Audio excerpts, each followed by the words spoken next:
Please be quiet and courteous to others and silence your cell phones now.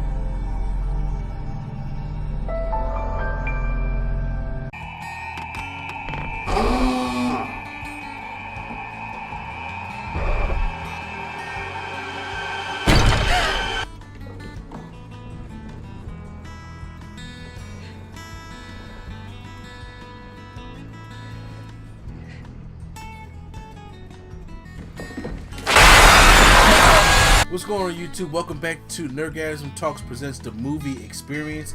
I'm doing the video form today, and happy Halloween to everybody out there. I know this is not the Halloween that everybody expected, especially if you guys have kids like myself, but we gotta try to make do with the best of what we have. So right now I'm going to be giving you guys my up-to-date movie review, and this is a movie that came out this year in February that I did not get a chance to see or review, but I'm glad I finally got a chance to see it too, and I heard so many great reviews about it, and that is The Invisible Man.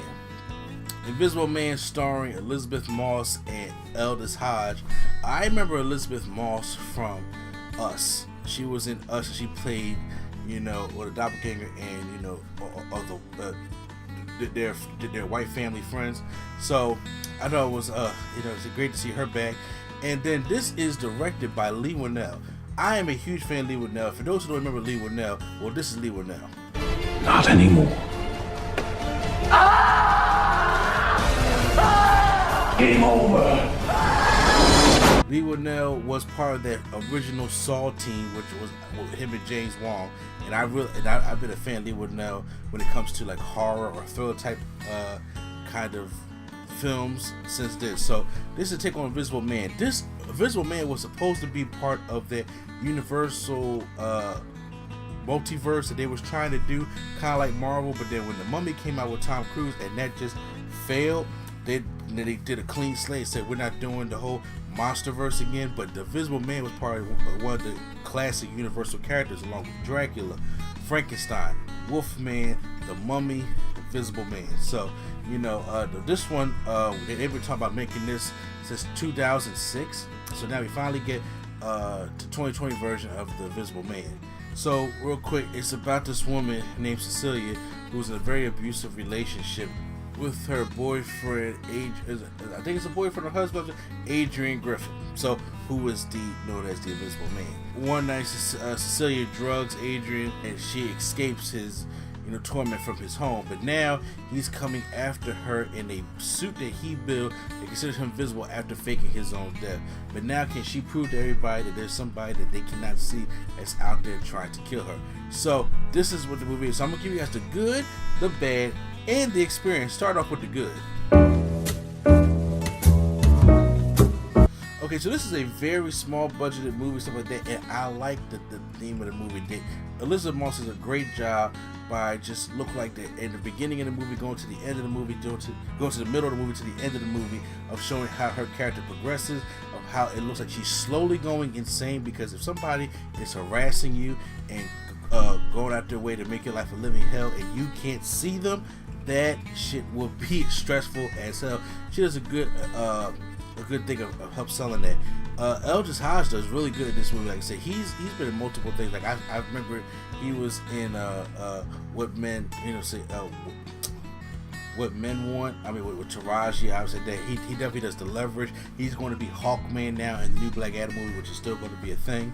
So he does great work here in this movie as well. And I think the chemistry between them two was actually pretty dope.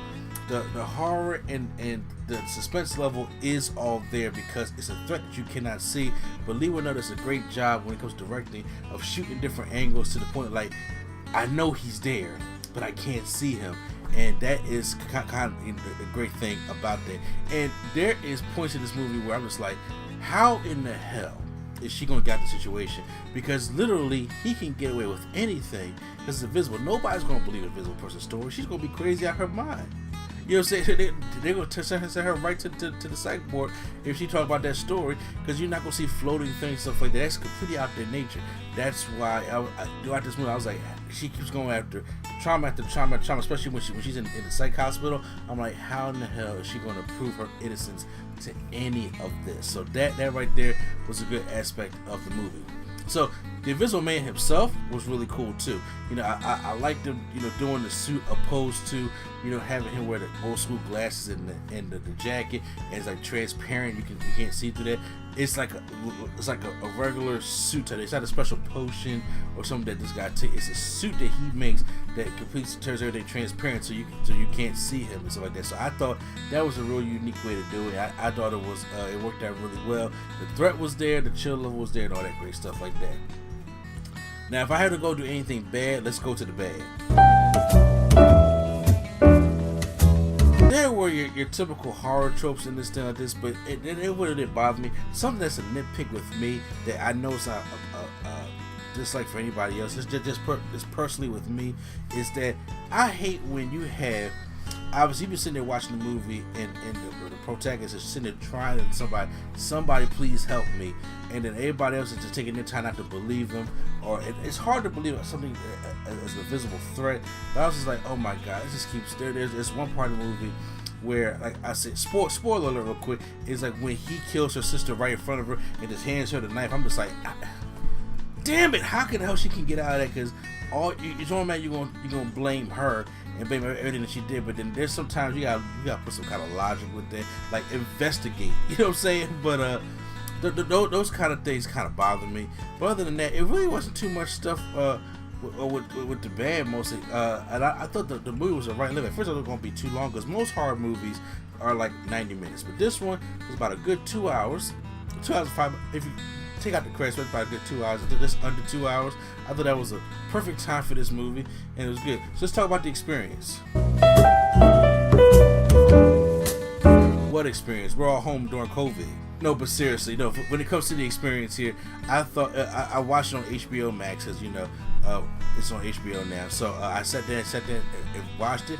I had a really good time with it, and I was like, you know, I wish I'd seen this in the theaters back in February, because I usually January and February, for anybody who likes movies, loves movies like I do, and goes to the theater at the time, knows that January and February are not good months for movies at all, and especially if they're not like superhero movies or big time action movies that's just trying to get that January and February money. It's really not no good time. They always put out horror movies in January and February, and they always bomb. I never go to movies to go see those kind of movies in those kind of months. So when Invisible Man came out, I didn't have the faith in it at all. But actually, this time I kind of wish I did go see it. It's almost like when A Quiet Place came out, and I didn't want to go see that in the movie theater because of the whole January February thing. But I was like, that was one of my favorite movies of 2018. So right now, that's the Invisible Man for you guys. And I have to say, if I had to rate this thing, the Invisible Man is a damn near perfect for me. It's a damn near perfect for me. Like it depends on what side of the seesaw I'm on. I can go to a nerdgasm, but it's a damn near perfect for me. And I recommend you guys check it out. So make sure you guys check out the Invisible Man. It's on HBO Max right now. You guys can go check that thing out. Hit that like button. It helps out. Helps this video out. And make sure you guys listen to the Nerdgasm Talk podcast, where we do all of our movie reviews, our retro movie reviews, and then soon to be our TV reviews for stuff like The Boys and Lovecraft Country and things of that nature. So I can't wait I'm really excited about that one, especially since The Mandalorian has come back. So and then post any comments down below and subscribe to NC Studios. So once again, this is NC, a place to be. Show me staying, and I'll see you at the movies.